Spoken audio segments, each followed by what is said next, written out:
So my name is Basinger. I'm an assistant professor of weed science here in Athens with a teaching research split.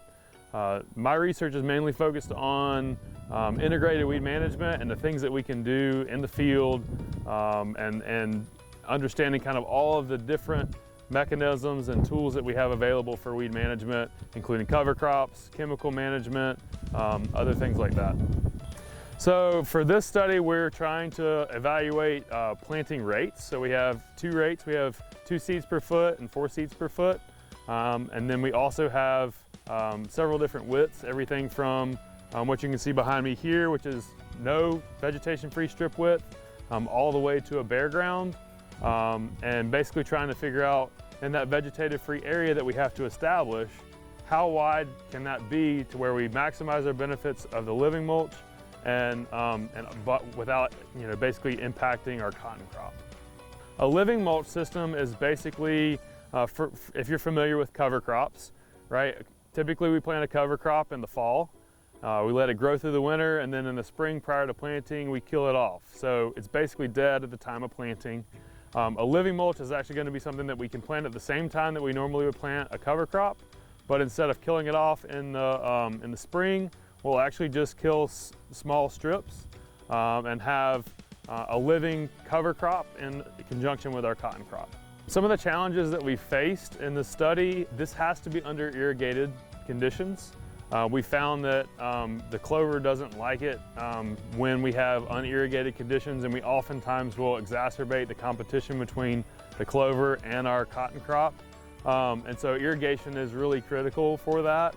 The other challenges that we've seen is we've done this study down in Midville, and if you know a little bit about that area, it's a coarser soil, tends to be more of a coastal plain type soil, whereas here in North Georgia we've got areas that are a little bit heavier clay soils, and so down in Midville on those coarser soils we tend to have the clover not persisting as long. We tend to have areas where we have big gaps in the clover, whereas here on these heavier soils, the clover tends to persist a little bit better. We tend to have a little bit better stand in terms of clover coverage and things like that. So one thing that we have learned from this study is that we have to have a vegetation-free strip. If we don't, you can see behind me, this is an area that we planted straight into the clover. And what ends up happening is, in this case, we have a no-till system that we're using, and because it is stoloniferous, as I mentioned before, what ends up happening is that front coulter will hairpin those stolons in the furrow and not allow for there to be good soil seed contact, and we don't end up getting really good cotton stand. A clover will grow across the top of that ground, and so at each one of these nodes you'll have roots that will fill in. And so we establish a strip in the spring and manage that over the course of the season. But what's great about this production system is that when we harvest our cotton, we're able to mow our stalks. That cover crop will continue to fill in, and we can actually move our rows over 18 inches the next season. In order to manage this particular production system, we are managing this with a standard herbicide program. This is going to allow for us to control weeds that are in that strip.